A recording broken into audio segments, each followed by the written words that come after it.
Guys हम पढ़ने वाले हैं नाउन एंड द केस। देखिए गाइस, केस का मतलब क्या होता है? केस को हम बोलते हैं हिंदी में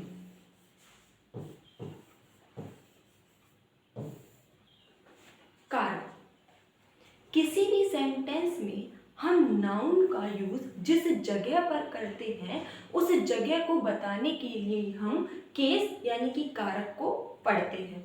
अब गाइस, जो भी हमारे नाउन केस होते हैं वो हमारे इजी होते हैं, क्योंकि नाउन का यूज हम सेंटेंस में किसी भी जगह पर करेंगे वो सेम ही रहेगा।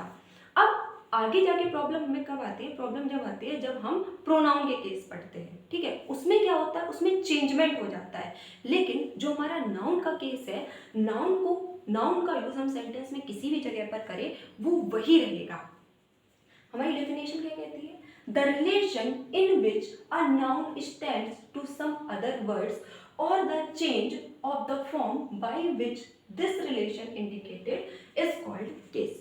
यानी कि यहाँ पर हमें वही बात बताई गई है कि जो एक नाउन होता है उसका दूसरे शब्दों से क्या संबंध है, हमने उसे सेंटेंस में किस जगह पर यूज किया है और वो क्या इंडिकेट कर रहा है, इसी को हम केस बोलते हैं।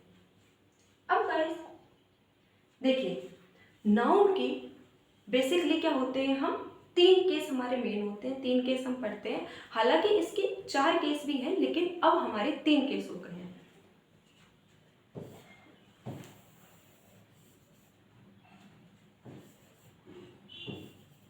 पहला है हमारा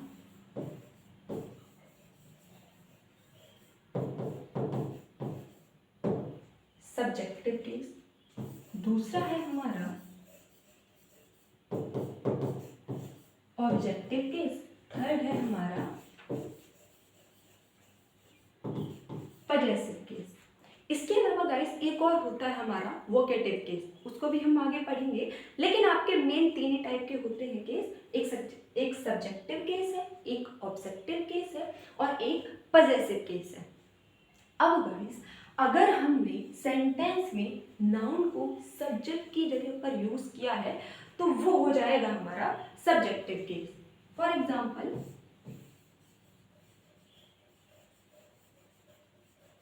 राधा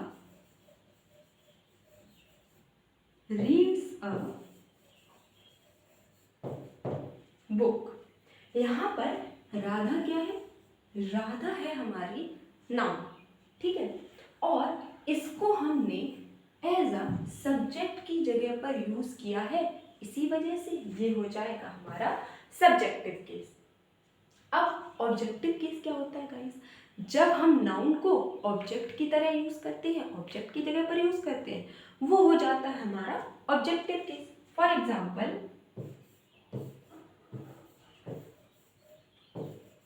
he gave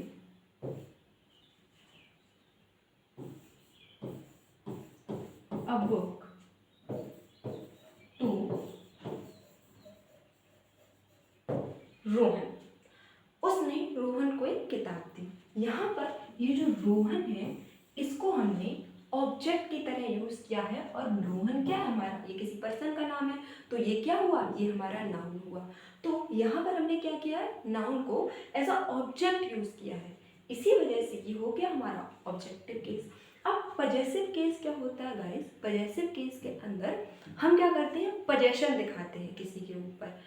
जैसे फॉर एग्जाम्पल, आप अपने घर में हो, ठीक है, आपके 4 भाई बहन या 2 भाई बहन है मान लीजिए, ठीक है। तो यहाँ पर क्या है, जैसे कि 3 भाई बहन है मान लीजिए, जो बीच वाला भाई है उसने क्या किया है? सबसे बड़े वाले भाई की शर्ट पहन ली है। तो पता है सबसे छोटा वाला भाई क्या करेगा? ये मान लीजिए सबसे बड़े वाले भैया का नाम है सोनू, ठीक है। अब पता है वो भैया क्या कहेगा? ये सोनू भैया की शर्ट है, ये सोनू भैया की शर्ट है। आपने सुना होगा, ऐसे बोलते भी है। या फिर मान लीजिए आप अपने क्लास में हो, आपके बहुत सारे दोस्त हैं, ठीक है। आपके एक दोस्त ने किसी दूसरे दोस्त का पेन ले लिया है और आप उससे क्या कह रहे हो कि ये तो रोहन का पेन है, ये रोहन का पेन है। तो यहाँ पर गाइस क्या कर रहे हैं? यहाँ हम पजेशन दिखा रहे हैं। जब भी गाइस हम नाउन का पजेशन किसी चीज़ पर दिखाते हैं, वो कोई भी चीज़ हो सकती है, पेन हो गया, घर हो गया, गाड़ी हो गई, कुछ भी हो गई, तो उसको हम पजेसिव केस बोलते हैं। फॉर एग्जाम्पल, जैसे मैंने कहा राम्स वॉच, यानी कि राम की घड़ी। यहाँ पर हमने ये जो नाउन राम है इसका पोजेशन बताया है, किस पर बताया है, घड़ी पर। अब गाइस इसी को हम एक और तरीके से लिख सकते हैं, the watch of Ram, Ram की घड़ी। यहाँ पर भी हम क्या कर रहे हैं, इस वॉच का पोजेशन बता रहे हैं कि ये राम की है, तो ये हमारा पजेसिव केस हो गया। यहाँ पर गाइस पजेसिव केस के अंदर हमें एक बात ध्यान में रखनी है। वो बात क्या ध्यान में रखनी है कि कभी भी नाउन का पजेसिव केस बनाते हैं तो हम उसको अपॉस्ट्रोफी एस लगाकर बनाते हैं, या फिर हम उसको ऑफ के यूज से बनाएंगे। जब भी कभी हमें नाउन का किसी पर पोजेशन दिखाना होगा उसको हम या तो अपॉस्ट्रोफी एस लगा के बनाएंगे, जैसे हमने फर्स्ट हमारे इसमें बनाया राम्स वॉच, यहाँ पर हमने क्या किया है, नाउन के आगे अपॉस्ट्रोफी एस लगाया है। या फिर हम इसको ऑफ का यूज करके बनाएंगे, the watch of Ram, Ram की घड़ी, तो यहाँ पर हमने ऑफ का यूज किया है।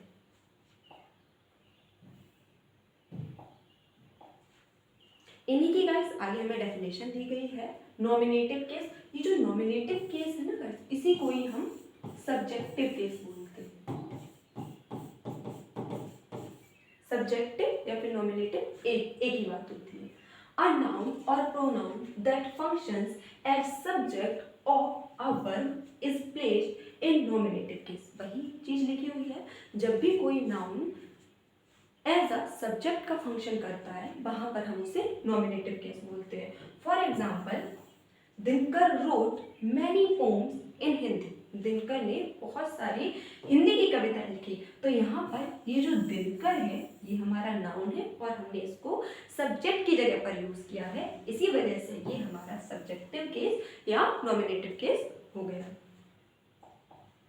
नेक्स्ट है हमारा objective case. A noun or pronoun that functions as object of a verb is placed in objective case। यानी कि एक ऐसा नाउन जो कि ऑब्जेक्ट की तरह फंक्शन करता है किसी सेंटेंस में, वो हमारा ऑब्जेक्टिव केस में हो जाता है। He helped प्रियंका, उसने प्रियंका की हेल्प की, तो यहाँ पर ये जो प्रियंका है इसको हमने एज अ ऑब्जेक्ट यूज किया है, इसी वजह से ये हमारा ऑब्जेक्टिव केस है। नेक्स्ट है हमारा possessive case. When a noun shows its relation with or possession or another noun is in possessive case। यानी कि जो मैंने अभी आपको बताया, जब भी कोई नाउन किसी दूसरे नाउन के साथ अपना पोजेशन बताता है वो हमारा possessive केस में आ जाता है, उस पर अपना अधिकार बताता है। This is Mohan's book. यहाँ पर देखिए हमने बोला है ये है मोहन की किताब है। ऐसा ना हम जनरली क्लास में बोलते हैं, जब हम अपने बहुत सारे दोस्तों के साथ बैठे होते हैं ना तो हम ऐसे ही बोलते हैं, जैसे अगर किसी ने किसी का पेन ले लिया, किसी ने किसी का लंच खा लिया, किसी ने किसी की किताब ले ली, कॉपी ले ली, तो हम ऐसे ही बोलते हैं कि ये उसकी किताब है, ये रोहन की किताब है या फिर रोहन का पेन है। तो दिस इज मोहन्स बुक, ये मोहन की किताब है। तो यहाँ पर ये जो मोहन है ये हमारा नाउन है, इसका पोजेशन हमने बुक पर बताया है, तो ये हमारा पॉजेसिव केस हो गया। There are the legs, there are the leg, there are यहाँ पर होगा 4, देयर आर 4,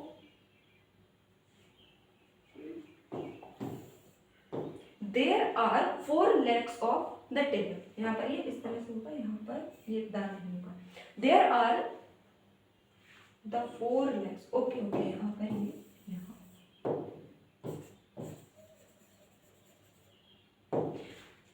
सेंटेंस हमारा होगा there are the 4 legs of the table. यहाँ पर हम टेबल के बारे में बता रहे हैं और हम क्या बता रहे हैं कि इसकी 4 टांगे हैं, तो यहाँ पर हम इसका पोजेशन दिखा रहे हैं, तो यहाँ पर भी ये क्या है, पॉजेसिव केस है। और मैंने आपको बताया पॉजेसिव केस को हम 2 तरह से बनाते हैं, या तो हम नाउन में अपॉस्ट्रोफी एस लगा देंगे या फिर हम इसको ऑफ के यूज से बनाएंगे, ठीक है। इसके अलावा गाइस एक और हमारा केस होता है वोकेटिव केस। इसको हम अलग पढ़ते हैं, लेकिन जनरली क्या है, इसको हमने जो हमारे पहले केस पढ़े हैं उन्हीं के अंतर्गत शामिल कर दिया गया है। वोकेटिव केस काफ़ी इजी है, कोई ज़्यादा मुश्किल नहीं है। If a noun is called, यानी कि जब भी किसी नाउन को हम बुलाएं, फॉर एग्जाम्पल देखिए आप अपने घर पे होते हो, ठीक है, सुबह आपको स्कूल जाना है, ठीक है, तो आपकी मम्मी आपको कैसे बोलती है? सोहन उठ जाओ, रोहन उठ जाओ, या फिर जो भी आपका नाम है ऐसे ही तो बुलाती है।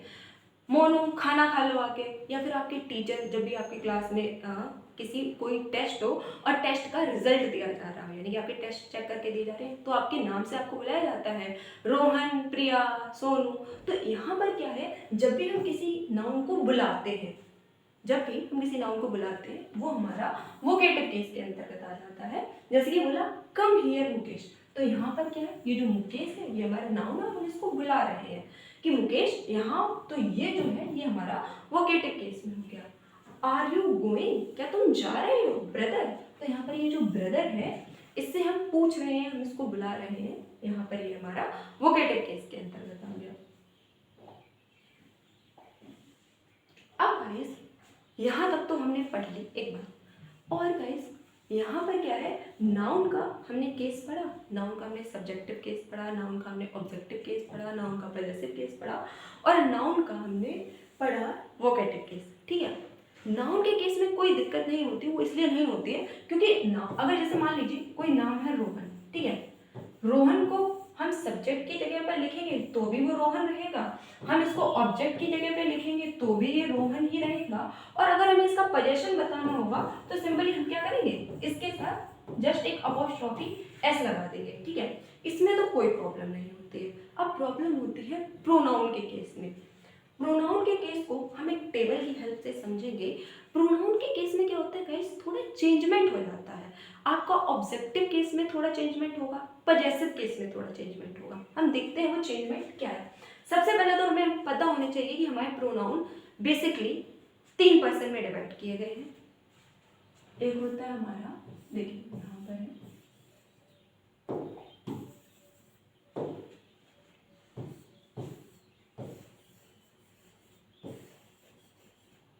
पर्सन,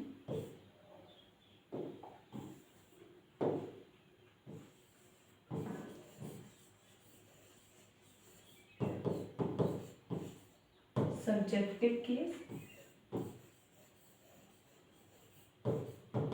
ऑब्जेक्टिव केस, और हो गया हमारा पॉजेसिव केस।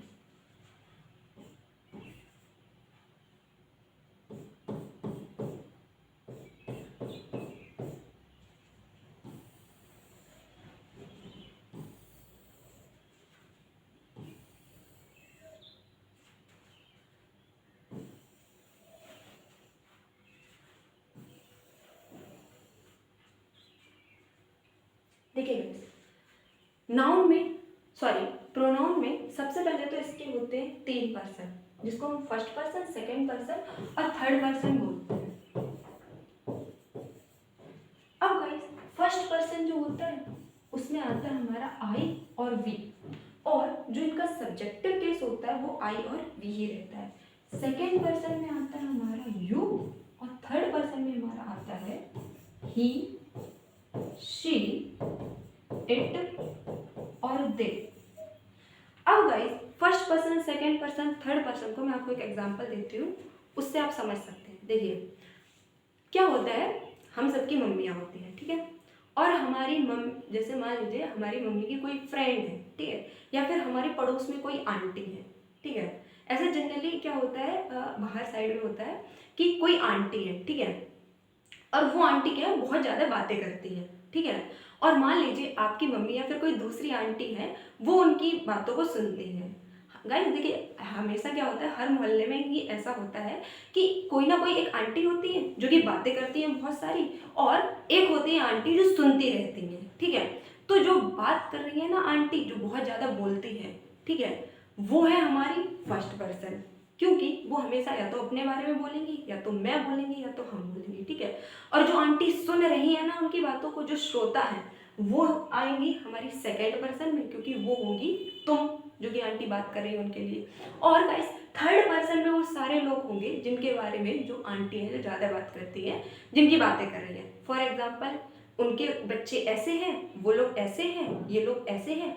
तो ये सारी दुनिया भर की बातें जब दो आंटी लोग मिलकर करती हैं, तो जो आंटी बात कर रही हैं, जो बता रही हैं, वो हमारी फर्स्ट पर्सन हो जाती हैं, जो आंटी सुन रही है वो सेकंड पर्सन हो जाती है, और दुनिया भर की बातें जिनके भी बारे में बोल रही है, वो कोई ही हो सकता है, शी हो सकता है, कोई इट भी हो सकता है, दे भी हो सकता है, वो सभी लोग हमारे थर्ड पर्सन होते हैं। ठीक है गाइस, कभी भी आपको पर्सन समझना हो तो इतना समझिए, जो इंसान बोल रहा है वो होता है हमारा हमेशा फर्स्ट पर्सन, जो इंसान सुन रहा है वो होता है सेकंड पर्सन, और जिनके बारे में बातें चल रही हैं दुनिया भर की, वो आ जाएंगे हमारे थर्ड पर्सन के अंतर्गत। अब हम वापस आ जाते हैं अपने केस पर। ठीक है, तो सब्जेक्टिव केस में I, we, you, he, she, it, they ये रहते हैं। अब जब इनका ऑब्जेक्टिव केस होता है तो आई का ऑब्जेक्ट हो जाता है मी, बी का हो जाता है अस, यू का हमारा यू ही रहता है, ही का हो जाता है हिम, सी का हो जाता है हर, इट का हमारा इट ही रहता है, और दे का हो जाता है हमारा देम। ये थोड़ा सा चेंजमेंट है गाइस, जो कि सब्जेक्टिव केस से जब हम ऑब्जेक्टिव केस में जाते हैं तब करते हैं। अब बात करते हैं हम पजेसिव केस की। आई का जो पजेसिव केस होता है वो हो जाता है माई, वी का हो जाता है आर, यू का हो जाता है योर, ही का हो जाता है हिज, हर जो शी होती है उसका हर ही रहता है, इट का हो जाता है इट्स, और दे का हो जाता है देयर। तो ये गाइस हमारे प्रोनाउन के केस की टेबल है। पर्सन हमारे तीन होते हैं, first person, second person, third person. First person के अंतर्गत आई और वी आते हैं, सेकंड पर्सन में यू आता है, थर्ड पर्सन में ही, शी, इट और दे होते हैं, और ये सभी हमारे सब्जेक्टिव केस होते हैं। ऑब्जेक्टिव केस में आई का मी, वी का अस, यू का यू रहता है, ही का हिम हो जाता है, शी का हर होता है, इट का इट रहता है, दे का देम हो जाता है। और पजेसिव केस में आई का माई हो गया, वी का आर हो गया, यू का योर हो गया, ही का हिज हो गया, शी का हर हो गया, इट का इट्स हो गया, और दे का देयर हो गया। ये होते हैं हमारे सब ऑब्जेक्टिव केस और